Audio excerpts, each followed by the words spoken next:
हाय Ram. Mummy का phone. Hello, नमस्ते mummy. नमस्ते बेटा, कैसी है? मैं ठीक हूँ मम्मी, आप सुनाओ? मैं भी ठीक ही हूँ बेटा। आज तो तेरी बहुत याद आ रही थी। हाँ मम्मी, आज तभी तो मुझे सुबह से हिचकियाँ आ रही हैं। सच बताऊं प्रिया, तेरी याद तो बहुत आ रही है, तेरे पापा को भी और मुझे भी। साल भर से ज्यादा हो गया तुझे यहाँ पर आए हुए। बस भला हो इस वीडियो कॉल का, उसमें तू दिख तो जाती है। अच्छा मम्मी ये बताओ, पापा ठीक है क्या? उनकी तबीयत तो ठीक है ना? प्रिया, उनका तो कोई दिन नहीं जाता, दिन में कितनी बार पूछ लेते हैं, प्रिया कब आएगी, प्रिया से बात कर ले, ला मेरी बात करा दे, मैं बुलाता हूँ उसे। बेटा तेरे पापा तो तुझे बहुत याद करते हैं। देख मम्मी, क्या चाहते हैं पापा कि मैं वहां पर आकर हर बार अपनी बेइज्जती करवाती रहूं? मम्मी आपको अच्छी तरह पता है ना क्या हुआ था पिछली बार। मम्मी मेरे ना आने से आप चैन से 2 वक्त की रोटी तो खा रहे हो, अरे मेरे आने के बाद आपको वो भी नसीब नहीं होती। प्रिया, ऐसा कोई घर नहीं है बेटा जिस घर में थोड़े बहुत लड़ाई झगड़े ना होते हो, लेकिन उसकी वजह से तू अपना घर क्यों छोड़ रही है? अरे सब कहते हैं माँ बाप से मायका होता है, और तेरे तो माँ और बाप दोनों जिंदा हैं, तू क्यों मायका छोड़ रही है बेटा अपना? मम्मी, जब माँ बाप के सामने भाई हाथ पकड़ के बहन को घर से बाहर निकाल दे तो फिर किस बहन का आने का मन करेगा? मम्मी आप बस मुझसे आने की मत कहा करो। मम्मी इतना तो मान सम्मान हमारे अंदर भी है। अरे मम्मी आपकी सेवा हो रही है ना, बस वही बहुत है। नहीं आना हमें अपने मायके, हमने तो छोड़ दिया अपना मायका। बस आप और पापा खुश रहो, वो आपकी सेवा कर ले वही बहुत है। वो कैसा मायका मम्मी जहाँ भाभी देखते ही मुंह फुला लेती है, अपना गेट बंद करके पड़ जाती है, और जरा सा बोलते ही भाई बोलता है कि निकलो यहाँ से, जाओ अपने घर। वो तो अच्छा हुआ मम्मी जो आपने भाई की शादी से पहले मेरी शादी कर दी, वरना। पर बेटा, मैं रखती हूँ मम्मी फोन, मैं बाद में बात करती हूँ। माँ बाप के होते हुए भी बेटी अपने ही मायके में आने के लिए तरसती है। ये कैसा समय आ गया है भगवान, जिस घर में बेटी ने जन्म लिया, हक से रही, उसी घर में आने के लिए उसे तरसना पड़ता है। आज के समय में हर बेटी इतनी मजबूर है कि उसे अपने मायके में आने के लिए अपनी भाभीयों की चापलूसी करनी पड़ती है, उस मायके में जहां उन्होंने जन्म लिया, जहां उनका पूरा अधिकार है। ये कैसा समय आ गया है भगवान। याद तो मुझे भी बहुत आती है मम्मी आप सबकी, अपने घर की, अपने बीते हुए दिनों की, अपने बचपन की। पर क्या करूं, जब से वो मनहूस भाभी आई है ना, उस मनहूस की शक्ल भी याद कर लेती हूँ ना, तो मुझे इतना गुस्सा आता है, ऐसा मन करता है कि उसे भगा दूं वहां से जाकर। जब तक भाई की शादी नहीं हुई थी वो हर बात मानता था हमारी, कितना प्यार करता था हम सबको, और आज बस जो उसकी बीवी बोलती है वही करता है, वो वही सही लगता है उसे। मेरा तो सर दुखने लग जाता है उसके बारे में सोच सोच कर। एक कप चाय बनवाती हूँ अच्छी सी। रेखा, ओ रेखा। हाँ भाभी बोलो। अरे रेखा, मेरे लिए अच्छी सी चाय बना दो, बहुत सर में दर्द हो रहा है। भाभी मैं कपड़े धुल रही हूँ, सुबह से 2 बार लाइट जा चुकी है, मुझे ऑफिस के लिए लेट हो रहा है। भाभी चाय आप बना लीजिए प्लीज, रोज लेट हो जाती हूँ भाभी मैं। देखो रेखा, तुम ये नौकरी मेरे लिए नहीं कर रही हो, और ना ही मैंने तुमसे बोला है नौकरी करने के लिए, इसलिए मैंने तुमसे पहले ही बोला था नौकरी करनी है तो करो, लेकिन मेरा काम डिस्टर्ब नहीं होना चाहिए। और हमेशा ये बहस करने मत खड़ी हो जाया करो मेरे साथ, मैं भाभी लगती हूँ तुम्हारी, वो भी बड़ी। अब जाओ, खड़ी क्यों हो, चाय बना दो मेरे लिए अच्छी सी। लेकिन भाभी आप मेरी मजबूरी क्यों नहीं समझती हो, मैं रोज लेट हो जाती हूँ ऑफिस में, कितना काम करके जाऊं मैं सुबह सुबह, साफ सफाई कपड़े बर्तन सब तो करके जाती हूँ।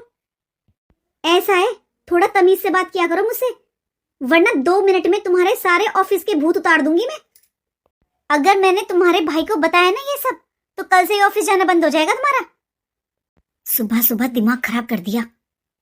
आई बड़ी, मुझे ऑफिस का घमंड दिखाएगी। एक तो वो मायके में भाभी, उसने जीना हराम कर रखा है, और एक यहाँ ये। लो भाभी चाय। वैसे रेखा, आज तुमने सुबह से मशीन लगाई हुई है, अभी कपड़े धुले नहीं है क्या? नहीं भाभी, सारे कपड़े धुल गए, बस एक बार के रहे हैं। रेखा, आजकल मैंने नोटिस किया है कि तुम बहुत धीरे हाथ चलाती हो।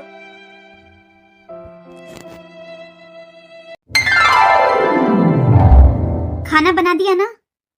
हाँ, आटा लगा कर रख दिया और सब्जी बना कर रख दी है। आप बस रोटियां सेक लेना अपने लिए। अच्छा सुनो रेखा, अपने भाई को टिफिन दे दिया था ना तुमने? वो चले गए ना ऑफिस?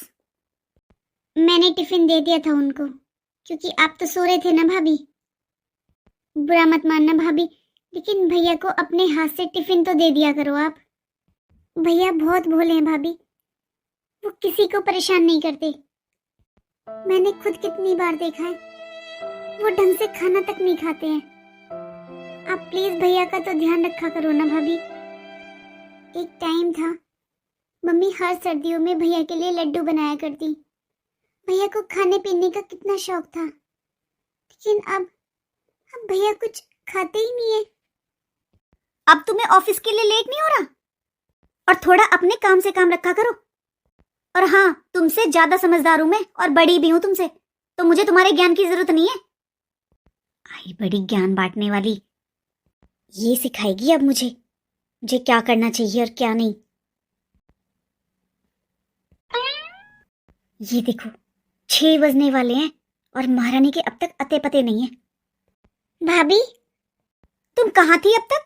तुम्हारी छुट्टी तो 5 बजे होती है ना, कहाँ गई थी तुम? भाभी, बस खराब हो गई थी और दूसरी बस मिली नहीं, बस इसीलिए लेट हो गया। ऐसा है, मुझे पागल बनाने की कोई जरूरत नहीं है, समझी? तुमने क्या सोचा, तुम कुछ भी कहानी बताओगी और मैं उस पर यकीन कर लूंगी? गंवार समझा है क्या मुझे? भाभी, मैं कहानी नहीं बता रही हूँ। जिस बस से मैं रोज आती हूँ वो खराब हो गई थी और दूसरी बस मिली नहीं, तो बताओ अब मैं किस में आती? चलो मैंने माना तुम्हारी बस खराब हो गई थी, दूसरी बस नहीं मिली, तो बता तो सकती थी ना फोन करके। जब मैंने फोन किया तुम्हें, तब तुमने उठाया भी नहीं। क्यों? पूरे आधा घंटे लेट आई हो तुम। बताओ मुझे सच सच कहां पर थी, या फिर किसके साथ थी? ऐसा है रेखा, तुम्हारी जिम्मेदारी मुझे दी है तुम्हारे भाई ने। अगर कोई उल्टी सीधी हरकत हुई ना, तो मुझसे बुरा कोई नहीं होगा। ये जो तुम पंख लगाकर उड़ रही हो ना आजकल, ये पंख काटने आते हैं मुझे। भाभी, दूसरी बस में बहुत ज्यादा भीड़ थी और फोन बैग के अंदर रखा हुआ था, और आपको भी पता है ना कि बस में कब जेब कट जाए पता नहीं चलता। और भाभी, मैं बच्ची नहीं हूँ, अपना भला बुरा अच्छे से समझती हूँ।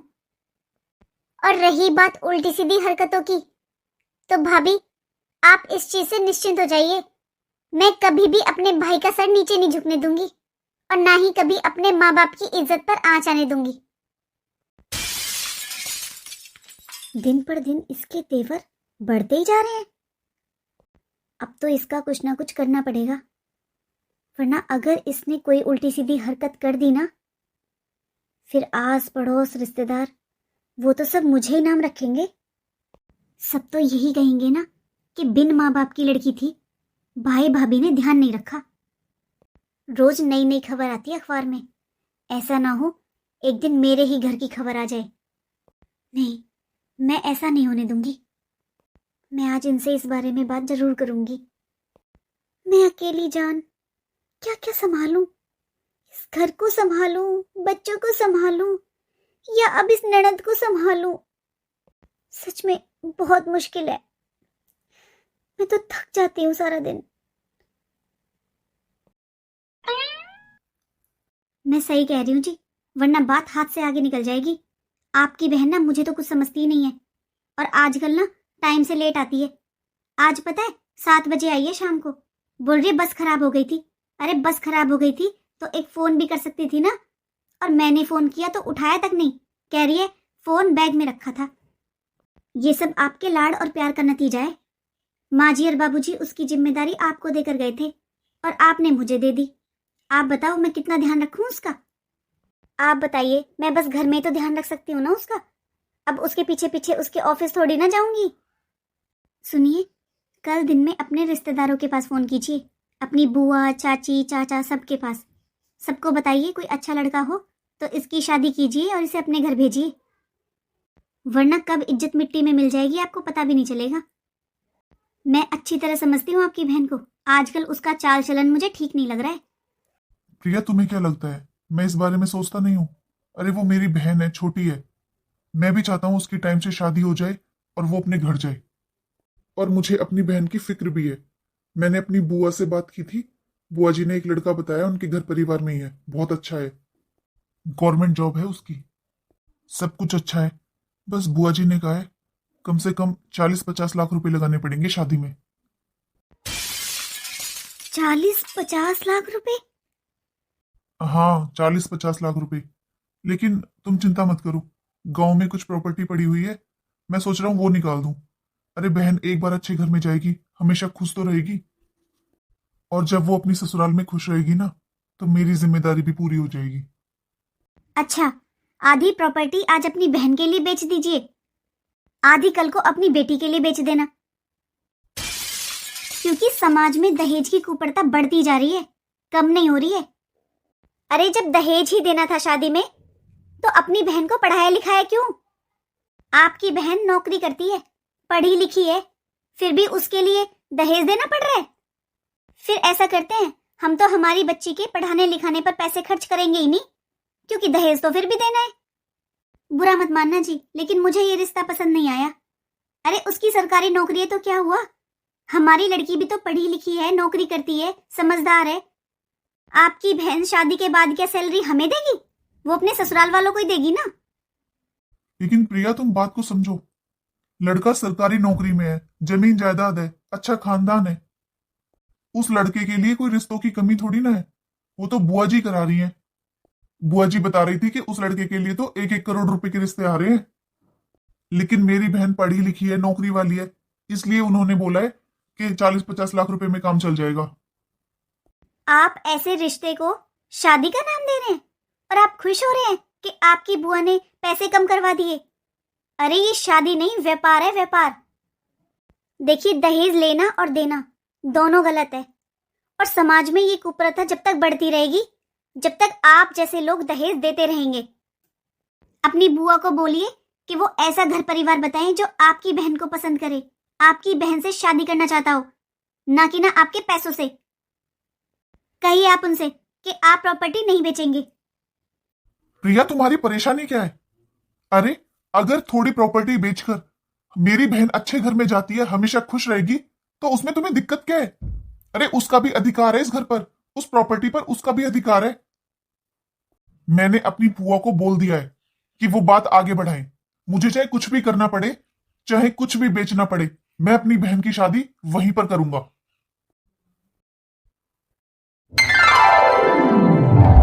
तुम्हारे भैया टिफिन लेकर गए हैं क्या? हाँ भाभी, वो टिफिन लेकर गए हैं भैया। और भाभी मैंने गुड़िया के लिए भी सैंडविच बनाकर रख दिया है, वो उठेगी तो दे देना उसे। और मैंने आटा भी लगा दिया है, सब्जी भी बनाकर रख दी है। अब मैं चलती हूँ भाभी, और मशीन में आकर लगाऊंगी, मैंने कपड़े नहीं धुले हैं। अच्छा सुनो रेखा, तुम आज की छुट्टी कर लो।